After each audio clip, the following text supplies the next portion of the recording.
శ్రీమాత్రే నమ. జయ గురు దత్తాత్రేయ నమ. ఈ వీడియోలో మనం రాహు కేతు గ్రహాల ప్రభావం వివిధ రాశుల వారి మీద ఏ విధంగా ఉండబోతుంది,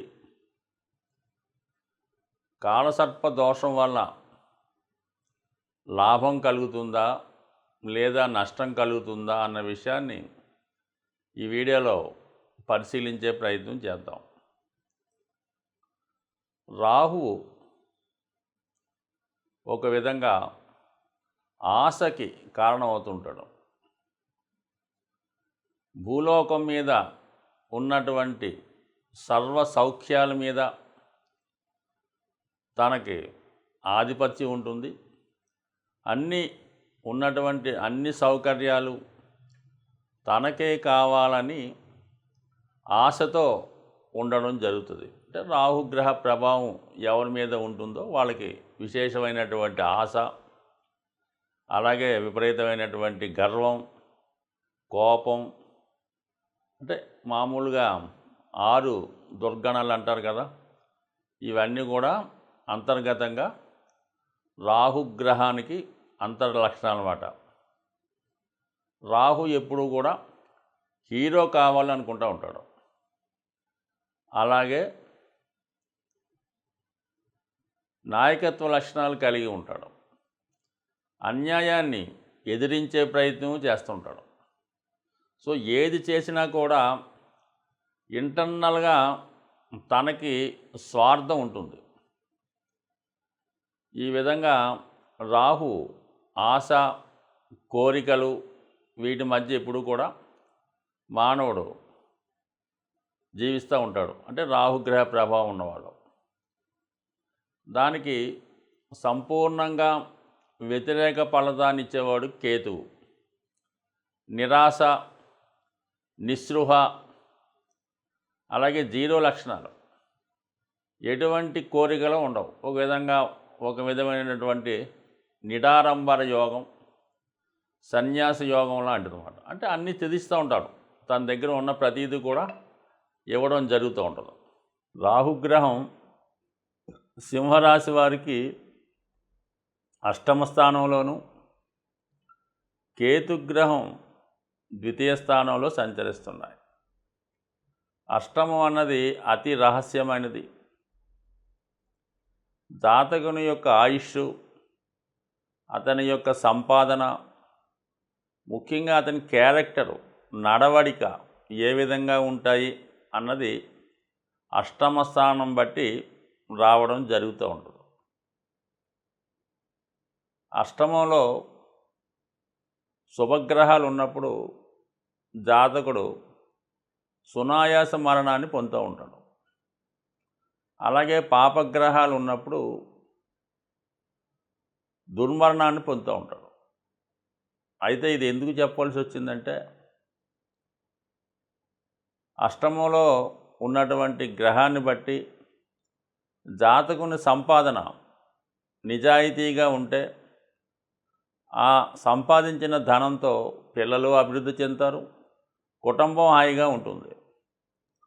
అదే కొన్ని సందర్భాల్లో అష్టమ స్థానంలో పాపగ్రహాలు ఉన్నప్పుడు జాతకుడు విశేషమైనటువంటి ధన సంపాదన చేసినప్పటికి కూడా మరి జీవితంలో స్థిరపడిపోతున్నాం, ఇంక అయిపోయింది, మనకి బాగుంది, ఇంకా బాగా సంపాదించుకున్నాం అన్న టైంలో మరి ఏదో ఒక ఏసీబీ రైడో, ఈడీ పట్టుకోవడం, మొత్తం ధనాన్నంతా సీజ్ చేయడం, జాతకుడిని కటకటాల్లోకి నెట్టడం, ఇప్పటిదాకా వాడు సంపాదన అనుభవించినటువంటి భార్య, పిల్లలు కూడా పోలీస్ స్టేషన్లో, జైల్లో ఉన్నటువంటి వ్యక్తిని కనీసం చూడటానికి కూడా వెళ్ళరు. ఎందుకంటే వీళ్ళు పరుగు పోద్దని. ఆ విధంగా ఉంటుంది. రాహు అష్టమంలో ఉండడం వల్ల జాతకుడికి మరి ఈ సమయంలో అక్రమ సంపాదన పెరిగే అవకాశం ఉంటుంది. అక్రమ మార్గాల ద్వారా ధనం సంపాదించే అవకాశాలు వస్తుంటాయి. అవి జాతకుడు ఎంతవరకు కాపాడుకుంటాడు, ఎంతవరకు దాన్ని సద్వినియోగం చేసుకుంటాడా, వదిలిపెడతాడా అన్నది జాతకుడి యొక్క విద్వత్తు మీద ఆధారపడి ఉంటుంది. సో ఈ సంవత్సరంలో మరి ఇటువంటి ఆలోచన వచ్చినప్పుడు జాతకుడు నిర్ణయం అతని విజ్ఞత మీదకే వదిలిపెట్టడం జరుగుతుంది. అంటే జాతకుడు ప్రభావం, రాహు ప్రభావం ఎలా ఉంటుందంటే ఎవరు ఎన్ని చెప్పినా అతనికి ఆ టైంలో మారే ప్రసక్తే ఉండదు. సో ఏదైనా మరి ఈ సమయంలో సంపాదన పెరుగుతుంది, లక్షలు కోట్లు వస్తాయి, కానీ తగినటువంటి పనిష్మెంటు ఇమీడియట్గా కాకపోయినా ఖచ్చితంగా ఏదో ఒక రోజు జాతకుడు బతికుండగానే వచ్చే అవకాశం ఉంటుంది. అలాగే రాహు వ్యయస్థానాన్ని చూడటం వల్ల ఈ సమయంలో జాతకుడు ఇన్వెస్ట్మెంట్ చేసిన ఏమైనా భూములు స్థిరాస్తులు కొన్నా చాలా జాగ్రత్తగా చూసి కొనుక్కోవాలి తప్ప చాలా వరకు ఆ కొన్న స్థిరాస్తి వేస్ట్ అవ్వడం కానీ, సరైన డాక్యుమెంట్ లేకపోవడం వల్ల ఇబ్బంది పడడం కానీ దానివల్ల ఉపయోగం ఉండదు. అది మీకు కొనిపించిన వాడు బాగుపడతాడు, మీరు నష్టపోతారు. తర్వాత అమ్ముదామన్నా కుదరదు. కాబట్టి జాగ్రత్తగా చూసుకొని ఏదైనా ఇన్వెస్ట్ చేయడం మంచిది. చతుర్థ భావాన్ని కూడా వీక్షిస్తుంటాడు కాబట్టి జాతకుడు మనసు పరిపరి విధాలుగా ఆలోచిస్తూ ఉంటుంది. ఏదైనా ఎంజాయ్మెంటు, ఎంటర్టైన్మెంటు, విందు వినోద కార్యక్రమాలు, జూత గృహాలు ఇటువంటి వాటి చుట్టూ తిరుగుతూ ఉంటుంది. కొంతమంది గృహాన్నే ఈ విధంగా వాళ్ళకి ఆలోచనలకి అనుగుణంగా గృహాన్ని ఆ విధంగా మార్చుకునే అవకాశం కూడా ఉంటుంది. సో ఏదైనా రాహు అటువంటి ధైర్యాన్ని ఇస్తూ ఉంటాడు. రాహు ఇచ్చే ప్రభావం ఎలా ఉంటుందంటే ప్రపంచంలో చుట్టుపక్కల వాళ్ళందరికీ, చూసిన వాళ్ళందరికీ కూడా అది తప్పనిపిస్తుంటుంది. జాతకుడు ఒక్కడికి మాత్రం నేను ఒక్కడే కరెక్ట్ అనుకుంటూ ఉంటాడు అన్నమాట. ఆ విధంగా ఉంటుంది కాబట్టి. బట్ ఎనీహో కేతువు 2వ స్థానంలో ఉండడం వల్ల చాలా వరకు జాతకుడు ఇతరులకి మంచి మాటలు చెప్తూ ఉంటాడు, చాలా నిజాయితీగా ఉన్నట్టు మాట్లాడుతుంటాడు. కానీ అతను మాట్లాడే విధానంలో ఏదో ఒక మర్మది ఉంటుంది. చాలా సందర్భాల్లో జాతకుడిని కుటుంబ సభ్యులే వ్యతిరేకిస్తుంటారు. కుటుంబ సభ్యుల మీద ఆధిపత్యాన్ని కోల్పోతూ ఉంటాడు. మరి 2, 6, 10 స్థానాలు కేతు ఉండడం వల్ల వృత్తిలో కూడా కొంత ఇబ్బందులు, అనుకోని చికాకులు వస్తూ ఉంటాయి. అలాగే పోటీదారులు మీపై పెత్తనాన్ని, ఆధిపత్యాన్ని సాధించే ప్రయత్నం చేస్తారు. సో ఏదైనా ఖచ్చితంగా మాత్రం ఈ సింహరాశి వారు రాహుగ్రహ అనుగ్రహం కోసం, రాహు పట్టే ఇబ్బందుల నుంచి బయటపడే ప్రయత్నంలో కంపల్సరిగా విధి విధానంగా రెమెడీలు పాటించాలి. వీలైతే ఒక అష్టముకి రుద్రాక్ష ధరించడం వల్ల జాతకుడికి మంచి కార్యక్రమాలు జరిగే అవకాశం ఉంది. అంటే రుద్రాక్ష ధరించడం అంటే రుద్రాక్షలు ఎవరు ధరిస్తారు? ఋషులు ధరిస్తూ ఉంటారు.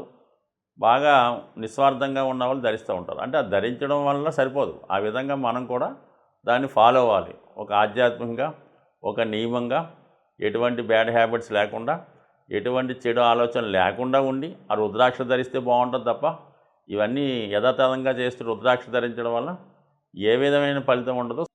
దానికి వ్యతిరేకంగా రాహు ప్రతిదీ కూడా తనకు కావాలనుకుంటాడు, అక్కర్లేకపోయినా కావాలనుకుంటూ ఉంటాడు. అది రాహు యొక్క లక్షణం. ఇది కేతువు యొక్క లక్షణం. ఒక రాహు విధానంగా దేనైనా ఎక్స్పెండ్ చేస్తుంటాడు.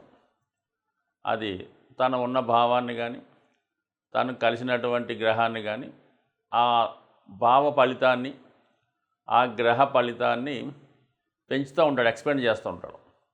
అయితే తన యొక్క రాహు యొక్క పాయిజన్ని అందులో కలిపి దాన్ని పెంచడం జరుగుతూ ఉంటుంది. అంటే ఒక విధంగా ఇంటర్నల్ స్వార్థంగా పెరుగుతూ ఉంటుంది. గురువు అలా కాదు, గురువుకు కూడా ఎక్స్పెండ్ చేసే శక్తి ఉంటుంది. గురువు ఏ భావంలో ఉంటే, పంచమ భావంలో ఉంటే అధిక సంతానాన్ని ఇస్తాడు, ధనస్థానంలో ఉంటే అధిక ధనాన్ని ఇస్తూ ఉంటాడు. అయితే రాహు కూడా ధనస్థానంలో ఉన్నప్పుడు అధిక ధనాన్ని ఇస్తాడు, లాభస్థానంలో ఉన్నప్పుడు అధిక లాభాలు తెచ్చిపెడుతుంటాడు. ఇందులో రాహు ఇచ్చే దాంట్లో అక్రమార్జన ఉంటుంది. ఇతరుల యొక్క అంటే ఇతరులు నష్టపోవడం వల్ల, వాళ్ళు ఏడవడం వల్ల, బాధపడడం వల్ల వచ్చే లాభం రాహు వల్ల ఉంటుంది. గురువు వల్ల ఇతరులు సంతోషంతో ఇచ్చే లాభం కలుగుతూ ఉంటుంది. అయితే రెండు కూడా ఎక్స్పెండ్ చేస్తే చాలా తేడా ఉంటుంది. గురువుకి 5వ దృష్టి ఉంటుంది, 9వ దృష్టి ఉంటుంది. అలాగే రాహు కూడా 5, 9 దృష్టిలు ఉంటాయి. సాధారణంగా ఈ 5, 9 దృష్టిలు చాలా వరకు మంచి దృష్టిలు అంటూ ఉంటారు. అయితే గురువు తన దృష్టిలో ఆ భావాన్ని రక్షిస్తూ ఉంటే, రాహు ఆ భావాన్ని పాయిజన్తో నింపి ఇంకో విధంగా స్వార్థంతో నింపుతూ ఉంటాడు. అది రాహు యొక్క ప్రభావం. అయితే కేతువు ఆ భావాన్ని తగ్గిస్తూ ఉంటాడు. సప్తమ స్థానంలో కేతు ఉంటాడు. వివాహం జరుగుతూ ఉంటుంది. భార్య మీద ఇష్టం ఉండదు, ఏ వ్యామోహాల మీద ఇష్టం ఉండదు. ఈ విధంగా కేతు ఉంటాడు. రాహు ఆపోజిట్గా వాళ్ళ ప్రభావాన్ని చూపడం జరుగుతూ ఉంటుంది. సో మరి ప్రస్తుతం ఈ రాహు కేతువుల సంచారం, రాహు మీనరాశిలో ఉంటూ గురువు యొక్క రాశిలో ఉండడం వల్ల, అలాగే ఎటువంటి గ్రహాలతో కూడా కలయిక లేదు రాహుకి. కేవలం తను ఒక్కడే మీనరాశిలో ఉండి పూర్తి స్వతంత్రంతో తన ఫలితాలు ఇవ్వడానికి సిద్ధంగా ఉన్నాడు. అలాగే కేతువు కూడా ఏ గ్రహంతో కూడా కలయకుండా సింగిల్గానే కన్యా రాశిలో ఉండడం జరుగుతూ ఉంది. సో ఈ 2 గ్రహాల ప్రభావం మరి వివిధ రాశుల మీద ఏ విధంగా ఉండబోతుంది అన్న విషయాన్ని చర్చిద్దాం. అలాగే దీని పరిహారం ఏ విధంగా చేసుకోవాలన్న విషయాన్ని కూడా ఈ వీడియో చివరిలో తెలుసుకునే ప్రయత్నం చేద్దాం. రాహు కేతు గ్రహాల ప్రభావానికి లోనప్పుడు ఎటువంటి పరిహారాలు తీసుకుంటే ఆ గ్రహాలు అనుకూలిస్తాయి అన్న విషయాన్ని మనం పరిశీలించే ప్రయత్నం చేద్దాం. అయితే రాహుగ్రహం ఒక విధంగా తాంత్రిక గ్రహం. అందువలన తాంత్రిక దేవతలైనటువంటి దశ మహావిద్యల్లో ఉన్నటువంటి అమ్మవారిని ఆరాధించడం వల్ల, వాటిని కొలచడం వల్ల, ఆ ఆలయాలు దర్శించడం వల్ల రాహు తొందరగా మనకి అనుకూలించే అవకాశం ఉంది. అయితే సాధారణ మానవుడికి ఆ దశ మహావిద్యల్లో ఉన్నటువంటి అమ్మవారిని పూజించడం కానీ, వాటిని ధ్యానించడం, లేదంటే వాటిని బాగా పూజ చేసుకోవడం, అలాంటి కార్యక్రమాలు చాలా వరకు చాలామందికి అందుబాటులో ఉండవు. అయితే ముఖ్యంగా ఈ దశ మహావిద్యల్లో ఉన్నటువంటి దేవతల్ని సరైనటువంటి గురువు లేకుండా ఆరాధించడం వల్ల ఇబ్బంది కలుగుతూ ఉంటుంది. అయితే ఏంటంటే అటువంటి దేవాలయాలు ఉన్నప్పుడు, దగ్గరలో ఉన్నప్పుడు, లేదనుకోండి దక్షిణ కాళి, మహాకాళి, కనకదుర్గ, ఇలాగా శక్తి స్వరూపాలతో ఉన్నటువంటి దేవతలు, ఇది సింహం మీద, అలాగే పులి మీద ఉన్నటువంటివి, శూలం ధరించి ఉన్నటువంటి దేవతలు, వీళ్ళని మీరు ఆరాధించడం వల్ల ఏమి ఎక్కువ చేయక్కర్లేదు. ప్రతి శుక్రవారం రోజు వీలైతే ఒక 8 శుక్రవారాలు అమ్మవారి ఆలయానికి దర్శించడం వల్ల ఖచ్చితంగా మీకు రాహు యొక్క అనుగ్రహం లభిస్తూ ఉంటుంది. అలాగే కేతు ఇంకా అందరికీ తెలిసిందే, ఎంతమందిని పూజించినా ఎటువంటి ఫలితం రాదు. కానీ కేవలం విఘ్నేశ్వరుణ్ణి ఆరాధించడం వల్ల కేతువు తొందరగా అనుగ్రహం రావడం జరుగుతూ ఉంటుంది.